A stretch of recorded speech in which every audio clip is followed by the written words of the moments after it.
Akho nto ifuna ukwaziwa ngabantu more than into yoba uphi uMangwabe Mseleku njengoba sithetha njengoku, ngoba kaloku siyamazi since kwaqala isizini usamile kulaa nto yoba yena uyahamba uwife number 5 uzoreplacer yena. And then ke ngoku abantu baye bambona kwitrailer, not kwitrailer, kwipreview kaThando Nesithembu season 8 episode 25 ne.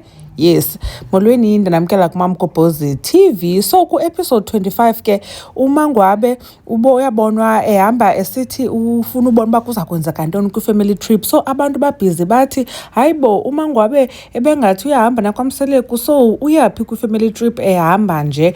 Bathi abantu hayi wethu suka uya-actor uMangwabe. So sibonile ke i-preview ye-trip apho ke uMangwabe epha kunye nefamily. Kwi-footage esele siyibonile okanye iclips lesizibonile ze-trip ke uMakhwela akekho, noMacele ke siyayazi ngulo ebetshilo wathi yena akayi wade wacenga uSne uba aye. Uye wachaza ke uMangwabe esithi le itrip yakhe yokugqibela yaqonda abantu bakwaMseleku. So ke nje besitsho nje uMangwabe zindlela zimbini esingayithetha ngayo le nto. Indlela yoba itrip yakhe yokugqibela uzawufana noMacele naye akaphindi ahambe trip noba kuba kubekho wife number 5, okanye itrip yakhe yokugqibela kuba ezazi yena uba akasezophinda abe yingxenye yefamily yakwaMseleku. Siyakhumbula ke mos nakula birthday celebration kaTata Musa Mseleku wathi yena izabe ingu-farewell Musa Mseleku noba kube ngazophinda ke abe involved mhlambi kwinto zo-celebrate uTata Musa Mseleku. Ndiye ndanako ke ukubumkholelwa uMangwabe this time around uba hey inoba uyahamba nyani,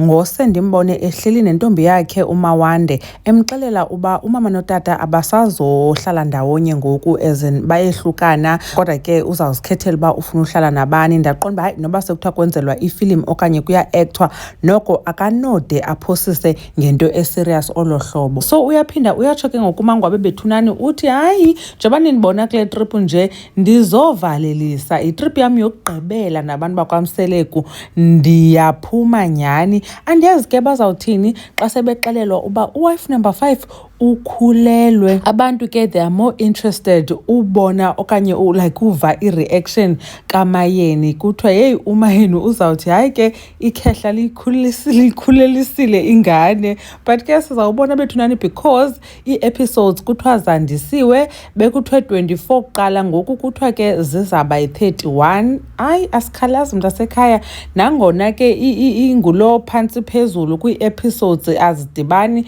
but ke bethunani understand kaloku kufuneka kuplaniwe bazama usidibanisela uba at least yenze isense kuthi. But ke thina ke sijongile namazipho, sijongile nee-hairstyle uba hayibo ishutwe nini kanti le isini, but ke siyadibanisa as we go along. Sawubuya sihlebe ke ngento ye-sequence ye-scenes engadibaniyo namazipho angafaniyo.